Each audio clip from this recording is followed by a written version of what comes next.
100 days, we've done all of the things that I named and a lot more.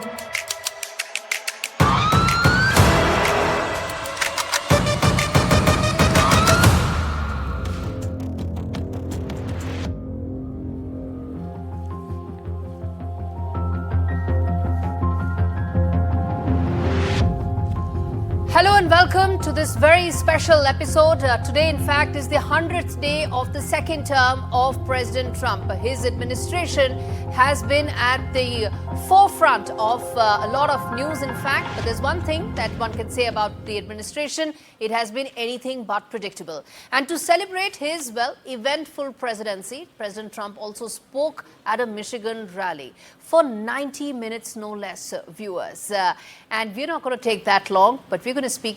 The show is now going to be about for the next 60 minutes, where we will decode what really have been the big pluses and minuses as far as the Trump presidency is concerned. But first up, we've got to hear the man of the moment, President Trump, whose 90-minute speech was as much about political messaging as it was about administrative, and was meant as much for his domestic core audiences as it was for global foreign leaders. Everything from high tariffs on Chinese goods to the president junking the polls that showed his falling ratings were touched upon. You got to listen into the man of the moment. We come back and decode that and a lot more.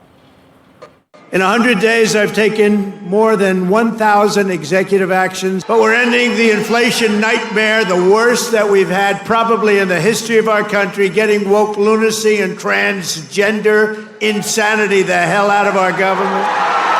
We're saving the American dream. We're making America great again, and it's happening fast. We also terminated the clearances of the Biden crime family and Joe Biden himself because he's corrupt. I've already proudly imposed a 25% tariff on all foreign automobiles, any foreign car, like they do tariffs.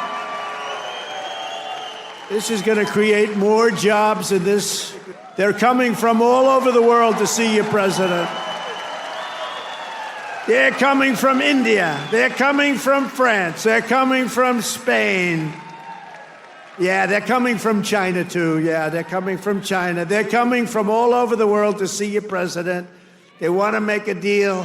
In 100 days, we have delivered the most profound change in Washington in nearly 100 years. I read an editorial today that this is the most consequential presidency in history. How about that? It really is the most consequential presidency in recent times, simply because so much has been done in the last 100 days itself. And NDTV's rolling coverage of 100 hours of Trump 2.0 and the 100-day milestone it has touched has covered all major aspects of the Trump administration, from trade to immigration to the much talked about Signalgate, where sensitive war plans were leaked on messaging platforms. Over the course of the next 60 minutes, viewers, we will focus on how New Delhi has been able to navigate the uncertainties of the Trump administration and what's the roadmap ahead for this relationship. I'm going to first start by talking about some of the highlights of the administration, the key numbers. If one were to really talk about Trump administration in numbers, that's a graphic point we have for you to really tell what all his administration has been able to achieve. 200 plus lawsuits is what this administration is facing. 42% is the approval rating, which many say is the lowest for any president in the last 70 years or so. 280,000 is the kind of deportation that 139,000 is the deportation. 280,000 is the number of federal government employees who've been sacked. Over 100 media interviews and interactions. 17 foreign leaders hosted, including that famous or infamous meeting with Zelensky in the Oval Office. 143 executive orders signed, only 5 bills passed. So you can see how this presidency has really shaped up. And if we have those executive orders, we can put out some of those details as well. We can keep playing that. And the other important bit I want to show is the 8% fall in the S&P index that has happened since President Trump took over. That really covers the gamut of all that this presidency has touched upon, and which is why let me now quickly welcome my guest joining me this evening, Elizabeth Threlkeld of the Stimson Center, joining me live from Washington, D.C., and Mr. Danny Gaikwad joining us from Florida to talk about the U.S.-India relationship, the hits and misses. Thank you so much, both of you, for joining in. And in fact, Elizabeth, let me start with you. if one were to talk about the US-India relationship at a time when many feel that traditional American allies seem to have got a far more rotten deal as compared to New Delhi, where there is stability and more consistency. Yeah, I think that's right. Looking back at the past 100 days, it really has been a bastion of continuity, I would say, in terms of the U.S. foreign policy direction in the Indo-Pacific, right? India has been a state that this administration has been eager to engage. We've seen multiple high-level engagements, including, of course, Prime Minister Modi's very early visit to Washington and the just recently concluded visit by Vice President J.D. Vance to India. Obviously, he also has a personal connection to India as well, which was highlighted on the trip. So that was, I think, just an interesting signal of the deep people-to-people relations between both sides. But we've also seen a lot of movement in terms of desires by both sides to move towards some sort of trade agreement. We'll see how quickly that progresses and where we get from here. But especially in comparison to the pretty radical changes in direction that we've seen elsewhere, I do think the US-India partnership has been a space of relative continuity over the course of these 100 days. Indeed. And Mr. Gaikwad, you're somebody who knows President Trump fairly well. You have a rapport with him. You know his working style. How do you see how the Trump administration approaches its relationship with New Delhi? It did, of course, call New Delhi a tariff king early on. But since then, there was the meeting between Prime Minister Modi and President Trump very early in his administration. Things seem to be on track there. But talk to us about what do you think has been the view of the Trump administration with regard to the relationship with New Delhi. Good morning, Gaurie and the guest, both of you. Here is a bright early morning, and I'm enjoying President Trump's all the policies which are very unique and which is needed for America's economy or whatever you want to call it. We were in a tailspin for a very long time. So we means me, businessmen, we wanted somebody who come and take a control of tailspin. His any policy and every policy is not to hurt anyone, but to help America. Whether it's India or China or Europe, these are all our allies and they were all our friends. But then there is America. That is why American people elected him to make sure that we are taken care. Of course, if we are taken care, the world will be taken care. We have a $3 trillion, which is almost similar to entire India's GDP. We are borrowing and spending. Now we are on 39, 40 trillion. How far can we do that? He's clear in his policies. He doesn't hide behind the room. You just said it and I heard it. He has the 100 interviews which are in public. So if you're doing everything in a public, he's not hiding. He's telling the truth, and one must know the truth. If you know the truth, it's very easy to evaluate what is he doing, why he's doing. He did call India as a trade abuser, but you see it at the end of the day, it's working out. In the sense, we are not used to the president who works 16, 18 hours a day and who works continue for the country. The previous president I watched, he could barely walk. He'd stumble and fall. So this is a new president, new style, and it's only 100 days. We have a lot more to go. Yes. 1,200 more days to go. I think he's setting a new trend, and let's wait and watch rather than judge him in 100 days. I've never seen anybody judge 100-day president right away. Okay. He was previous president. Whatever he said, Gaurie, he is implementing. He's not bringing any new rules. He talked about it for 2 years in a rallies. He's just implementing what he said. He is not doing anything different than what he promised. Indeed. Elizabeth, you want to come in on that part that President Trump is just acting on his election promises, but I want to keep the focus also in terms of India, because it matters to our viewers when we talk about the India-US relationship, Elizabeth. And the one thing that a lot of people also give credit for is the fact that this also led to finally the extradition of the Havur Rana. So it's not just about trade, it's not just about people to people, but also shared security challenges and the terrorism issue, with something that this administration was very early on and very vocally supporting India right after the Pahalgam terror attack as well. So do you think security is as pivotal in the India-US relationship as some of the other issues we mentioned? You know, it's been interesting. I think personally, I have been surprised as an analyst the extent to which economic issues really have come to the fore early on. And even as we speak about broad continuity in terms of the durability of the partnership, its importance, I do think we've seen a shift in these first 100 days from the past couple of administrations, including the first Trump administration, where economic issues this time around have been prioritized, I would argue, over and above kind of the security and tech-driven pieces of this relationship. And that's not to say that they've been absent. This is a hugely broad-based relationship. And as you note, we've seen areas of security cooperation, including on defense tech co-production, right? All of that interest seems to continue. But what has been different, in my view, is the focus on economic issues. Tariffs, of course, are front and center there.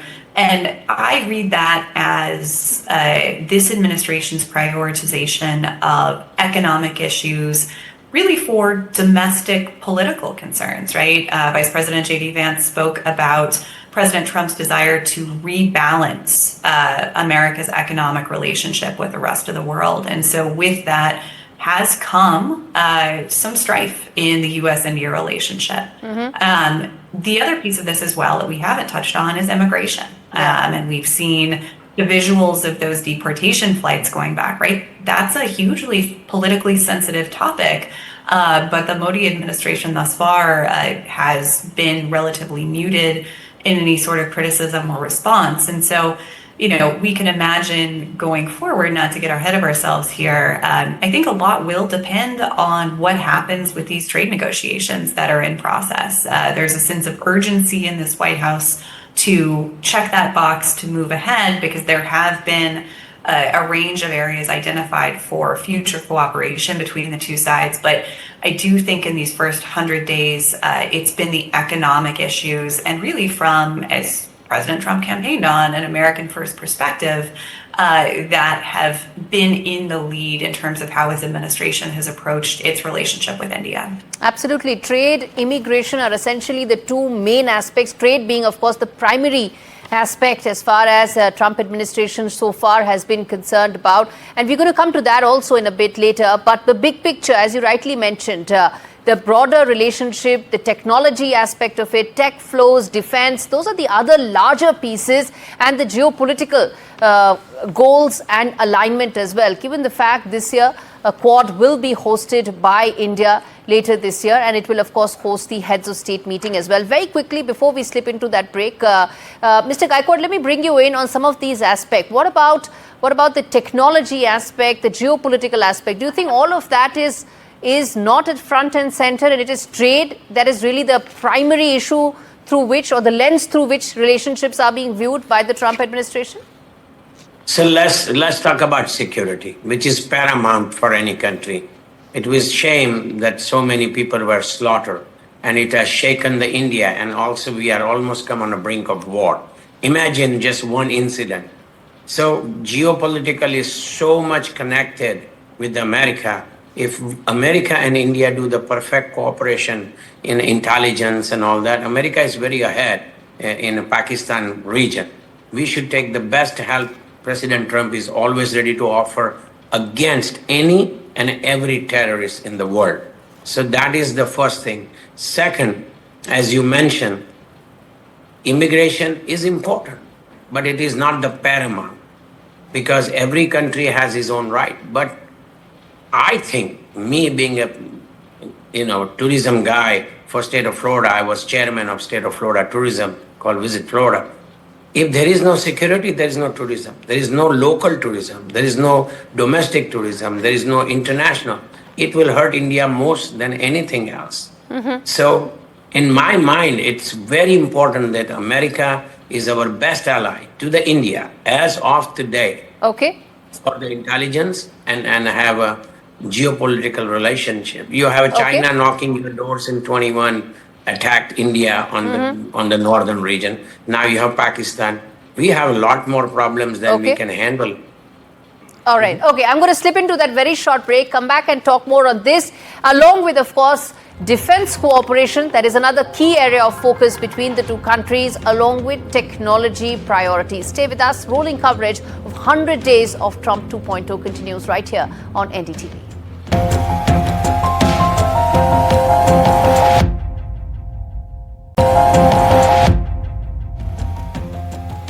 100 days of Trump 2.0, rolling coverage right here at NDTV.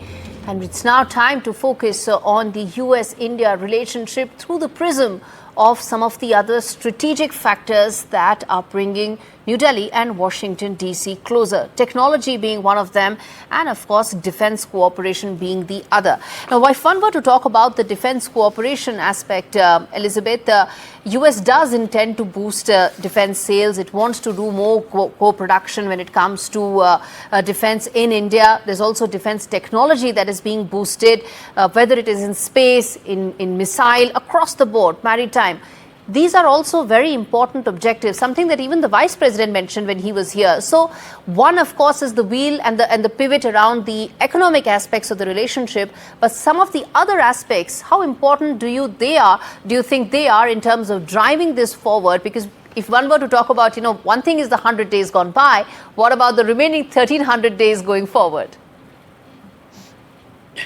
Yeah, I think the defense and technology aspects of this relationship are hugely consequential. And they are areas where there's really been substantial groundwork laid by successive administrations, right? It's difficult in Washington to point to another issue or another relationship where you can look back to the Clinton administration and draw a pretty clear line between where we were at the start of the century and where we are today. And I think this is one of them.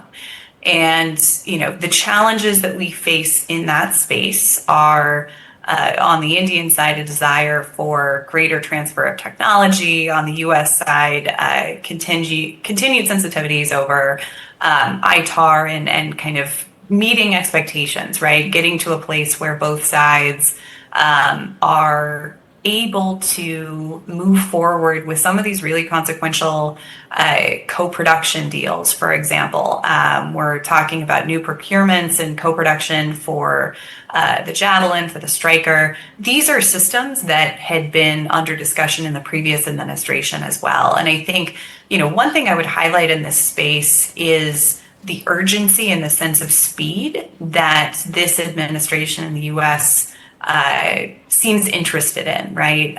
This doesn't strike me as a time when, continual many months, many years of back and forth is the need of the hour. And so there could be a degree of urgency to make material progress on these deals. And I think that's something that has been taken on board within the Indian system, but just has been a perennial source of some frustration, the speed with which these things move.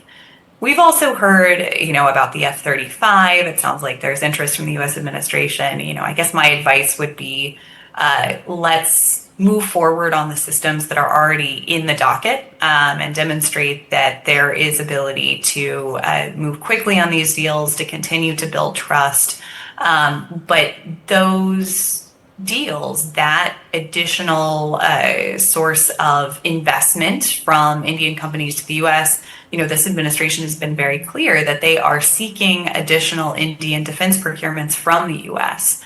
And so finding mutually beneficial areas of cooperation in that space, I think will also aid in providing some ballast and some some sense of movement in the relationship, some sense of progress, especially as on the other track, we're trying to work towards a trade agreement. So Absolutely. making sure that even though economic issues are in the lead right now, defense and technology aren't lost in the shuffle. Absolutely. Economic issues are the primary driver, but some of these other issues are equally important. And that's exactly why it's important to also look at the big picture. While trade, economic policies, the tariffs have really dominated conversations here in India as well when it comes to the relationship with the US, some of these other important factors are equally a priority for India. And Mr. Gaikwad, let me then ask you about the tech flows of it. As an investor, as an entrepreneur, how much do you think the shift towards having more production lines in India because of a factor led by an exodus from China maybe, how much of that do you think will be a catalyst when it comes to the tech flows between India and the US? So you ask very, very vital question. It's always in my mind. Imagine if China is not your production ground, who is the one next frontier? So instead of we nitpicking what I make and what I lose, we need to see a way broader picture and see how we can cooperate, which area we cooperate. Technology, India dominates in the world. If we take advantage of technology and put aside little petty things, which matters to America, which also may matters to India, this is the greatest opportunity. We are top in a pharmaceutical, we are top in a technology, we are dominating that. Yes, we do not have bulk drugs, but we are the one of the largest generic medicine manufacturer in the world. So, and now the technology, yes, semiconductors, conductors, if they are coming on India's way, it will change India's surface. We see what happens. Media focuses on issues which are sometimes very necessary and sometimes very unnecessary. The country should focus, not what media focus. Country should know what is the benefit in me, where the Trump's policies are aligning. If we fight policies, it's not going to help. But we need to see where advantage can. Once you become a better partner, and we are, okay. India's number one partner is America. Remember, and America's top 20 partner is not even India. So we have the most opportunity to be taken care. Yeah. Technology is a paramount. Pharmaceutical is that. Textile is there. So opportunity is God given. America want to get away from China. We should be the second alternate, nobody else. And this is the opportunity we need to grab. All right. On that note, I have to take that commercial break. We've covered a lot of ground. We're going to slip into a break. We're going to come back and talk more about trade and immigration, the two contentious issues where a lot of progress has been made between India and US. Stay with us. We come back with our rolling coverage of 100 days of Trump 2.0.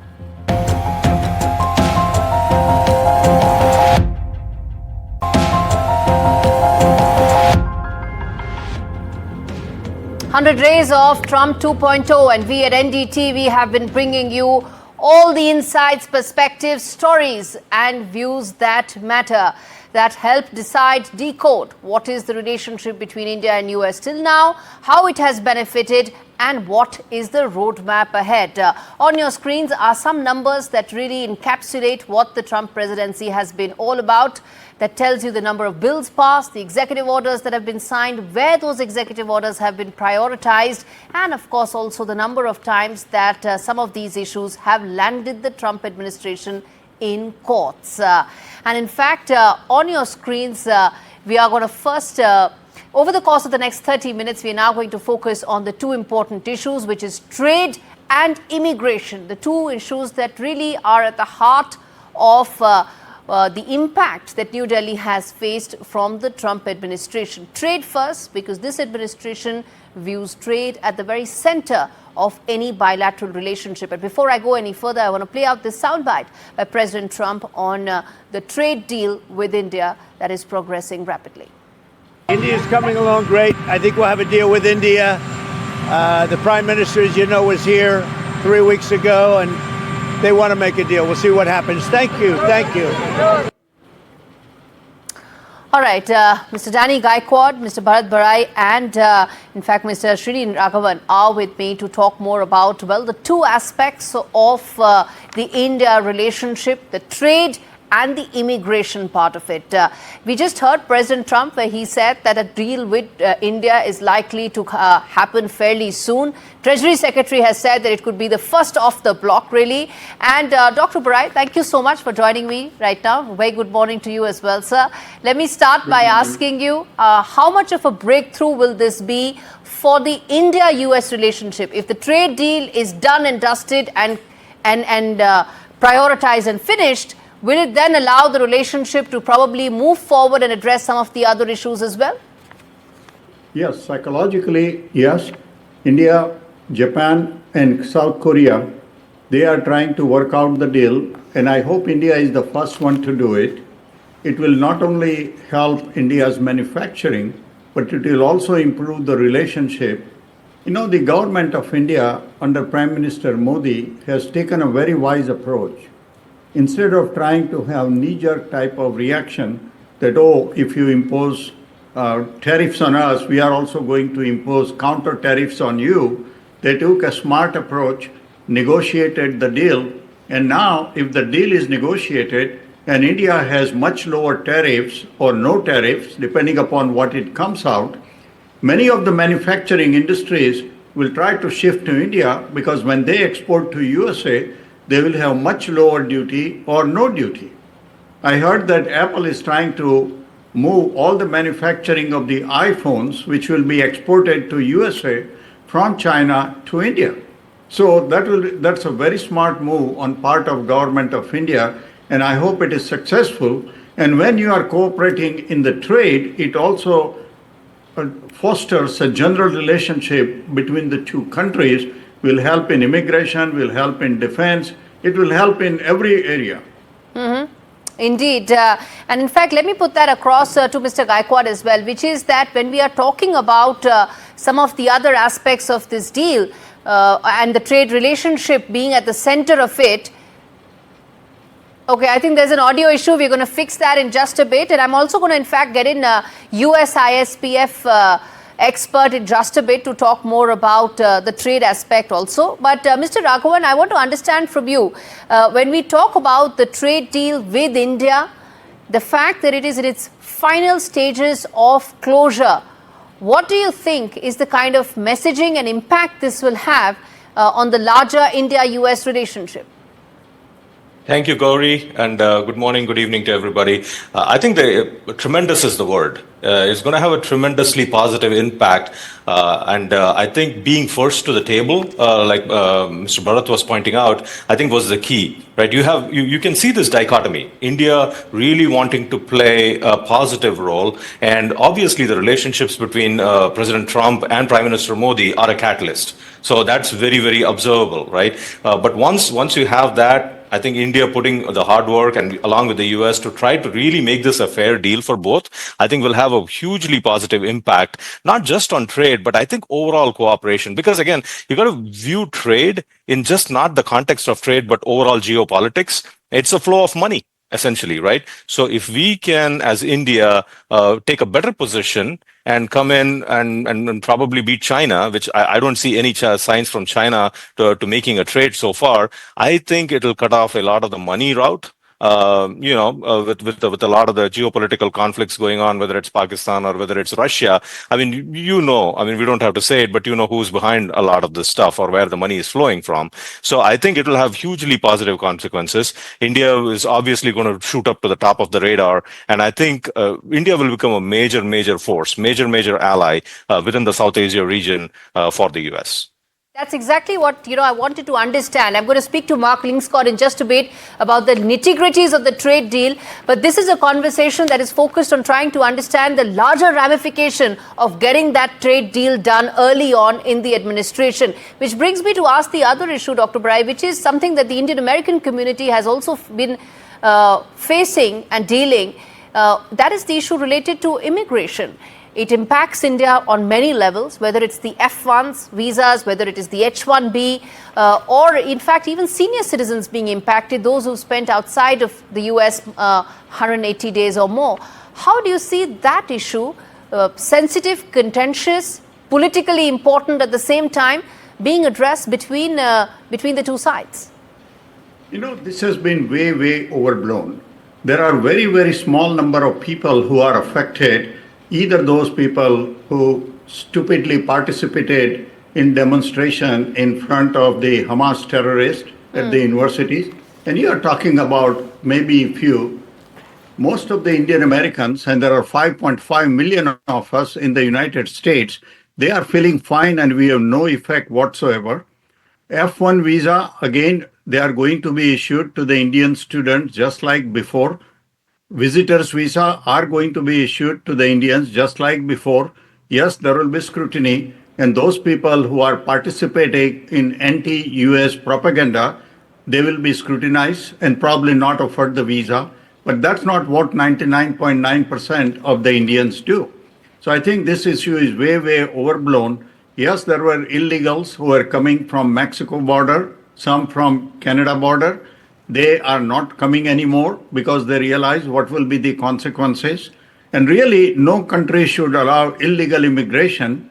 India, we are very sure about the Bangladeshi illegals that have migrated. So is USA very sure about the illegals. And not only they migrate illegally from those borders, they also bring drugs, they bring the crime and many other things. So I don't think that is going to affect the Indian Americans. In fact, if there is a successful trade deal between USA and India, India will be looked as a very favorable country that is easy to negotiate and come to a rational agreement. And that might actually increase the visas and opportunities for Indians coming to USA. Dr. Gaurie, that's a very important point that you've made, and we're going to try and put that out as well for our viewers who are joining in right now to understand the larger impact of this conversation, which is that if a negotiation happens early, there are early pacts being signed, the perception that goes out is that deal making is not so cumbersome in India, which allows some of the other issues to also, or some of the other aspects of this relationship to also take off. Mr. Raghavan, then let me ask you about the visa-related, immigration-related issues that I put forth to Dr. Gaurie. How do you view those being impacted right now, given the fact that the sense one has in India is that whether it's F1s, whether it is H1Bs, India does get impacted quite significantly by some of these measures? Absolutely. So I think there would be one thing that we should start with is that there has been a lot of fraud on the H1B side, right? So the F1, come here, do your work, do your studies, don't participate in unwanted stuff like all these protests and all that kind of stuff, right? So I think that is very clear. But as far as the H1B process is concerned and the fraud that has been discovered in that, I think that has been gone on for way too long. So I think the government is really trying to fix that, which again, I mean, that is the prime motive and duty of the government is to fix those kind of things. So once that is fixed and once the process is streamlined, that plus all the positivity coming out of the deal making, I think will go accretive, and I think the process will become much smoother. I think with industry and trade partnerships going on, and I'll give you an example not related to software, for example, right? So if you look at EVs, electric vehicles, I mean, India is really expanding into electric vehicles. A lot of the bus fleets are getting converted and things like that. So we need more of EV manufacturing, EV technology, and all that in India. So cooperating with the US, which has been much, much ahead of India in that particular sphere, I think would be a very positive. So that will exchange a lot of talent back and forth. That will exchange a lot of industry back and forth, particularly in that sector. And I think to do that, you need more visas, right? Mm-hmm. So I think it will be overall a positive, Gaurie. We indeed do need more visas and an open and more flexible policy with regard to legal immigrants. I think there is no dispute or disagreement when it comes to illegal immigrants. India took the entire flight back, aircraft that came with the illegal immigrants, because New Delhi is completely in sync with Washington when it comes to illegal immigrants. It's about the concerns regarding the legal immigrants that we are putting forth here. And Mr. Gaikwad, let me then bring that question to you as well about the issues related to legal immigrants. That's a concern here in New Delhi? Do you think it's being blown up disproportionately, or is that a view that people in Washington also share? No, ma'am. I had a personal meeting with the immigration team.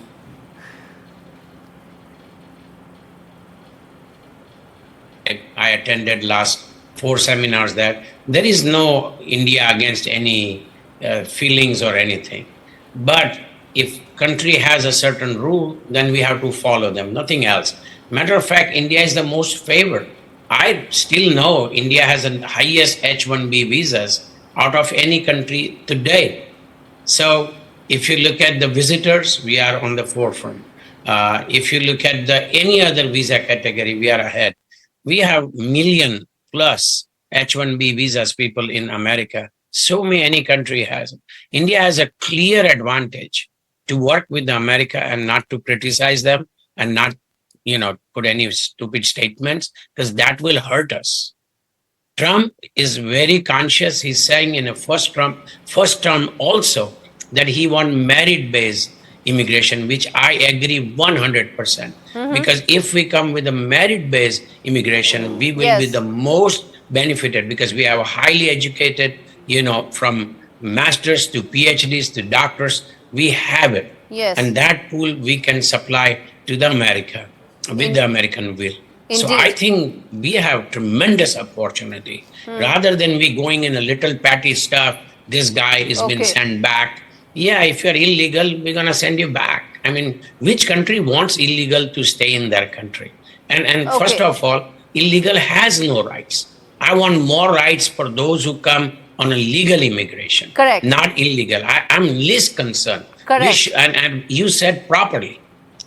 Narendra Bhai Modi has decided to accept as many as illegal you found and he's taking. Yes. But in the same token, we are the only country is benefited as of today. So I think it's a great, I could even say balle balle. Okay. Best for India is ahead. Technology, they need it. They need arts and science. They need in every India. Let me ask this to Dr. Barai. Dr. Barai, where do you see the balle balle actually coming to fruition the most? It's hard to hear. It's going to be coming to I hope you can hear for me. both India and USA in all the aspects, not only in more issuance of visa under H-1B, student visa, visitors visa, but also in the defense deal. We need sensitive defense technology, high defense technology, because we have two neighbors, Pakistan, which is sending terrorists across in our country, and China, which is constantly trying to undermine India. So it's going to help us in getting the top-notch defense technology. It will help us in trade. We can certainly import more energy from USA. We can import more aircraft from USA. We can import more agricultural items from USA, as well as high-level technology items. So politically, militarily, educationally, trade-wise, it's a plus-plus deal for both India as well as USA. Indeed. And in fact, Mr. Raghavan, then let me ask you this as well in terms of some of those opportunities that Dr. Barai mentioned, a whole gamut of those opportunities, a positive view that may emerge for New Delhi after the trade pact being signed. Where do you see all this in terms of the larger geopolitical alignment as well? Because let's not forget, there's also a Quad meeting that will take place in India. Prime Minister Modi will chair that heads of state meeting. And the focus of that is expected to be greater alignment on strategic and security issues. Absolutely. I think from again, as I alluded previously, I mean, the trade is just the starting of it, right? And it controls the money flow. And I think from a strategic military intelligence perspective, I mean, you've already seen after the attack in Pahalgam, both, Director of National Intelligence Tulsi Gabbard and FBI Director Kash Patel openly voicing their support in terms of, whatever data is needed, whatever intelligence is needed, US is with India. So I think that statement has been made clear, but it will only get clearer and louder as we go forward. Again, I think it's time that, and I'm sure China and Pakistan are taking note of this. But where I see a little bit of a rub is probably what's going to happen with Russia, right? With India importing so much of Russian oil, I'm sure that's part of the discussions. And going back to what Mr. Barai was saying, I think India importing more and more energy to offset that dependence is probably one of the top negotiation points, or at least one of the key negotiation points within the whole context of it. But as far as military Yeah, I lost technology the is volume. concerned, as far as the Yeah. military technology is concerned, Yes. are, Yes, yes. can you hear me? I can, Yeah, sir. so We as were far just as- amping up the audio of Prime Minister Modi and President Trump meeting of February 13. That was playing out in the background. But I take your point, and I want to put that across very quickly to Dr. Barai as we wrap things up, which is a very important point that Srini made about the fact purchase of Russian oil probably being the most sticking point where President Trump would be pushing for greater purchase of American energy by New Delhi. Well, what has happened is, yes, once upon a time when the Russian oil was very cheap, going at $20 to $30 a barrel, India acted smartly in its own best interest and got it. But now that Russian oil is almost trading around $55 to $60 per barrel, we are not buying that much of quantity. Now the price has evened out, whether we buy it from America, whether we buy it from Middle East, or whether we buy it from Russia. And now if we are trying to balance the trade with United States, this is one area where India can buy more oil, more natural gas from USA to try to bridge the trade gap that exists between the two countries. So I think it will be a very smart move. Indeed, it will be. And on that note, I have to wrap this up. Thank you so much, gentlemen. Srini Raghavan joining me from Texas, Dr. Barai joining me from Chicago, and Mr. Gaikwad joining me from Florida. I'm going to slip into a break, come back on the other side, talk more about, well, the juiciest story that came out of the 100 days of President Trump's administration, the Signalgate saga. You want to hear that because that was the other big fallout, or probably the biggest miss of the 100 days of President Trump's administration. Stay with us. We come back with that story.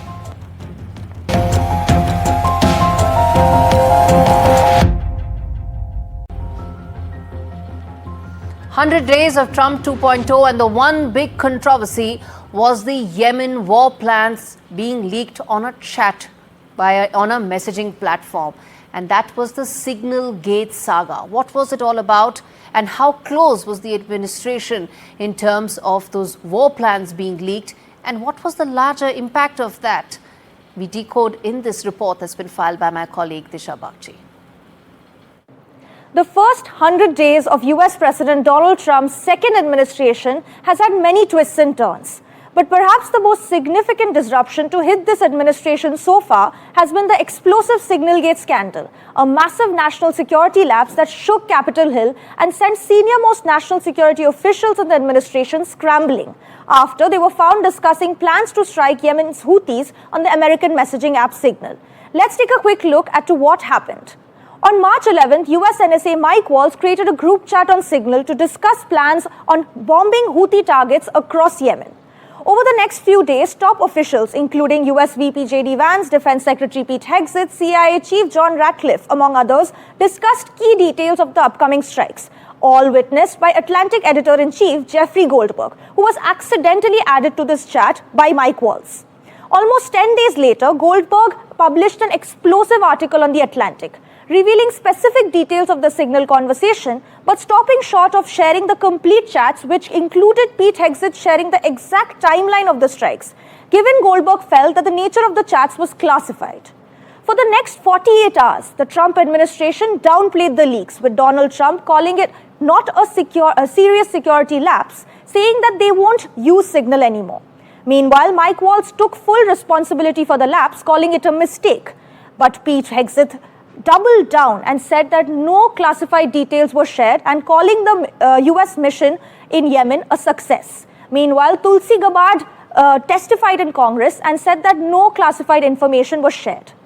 After the Trump administration repeatedly insisted that the chats were not classified, the Atlantic Editor-in-Chief, in a second explosive article, revealed the full screenshots of the chats, including the list of members who were part of the group, further shocking Washington.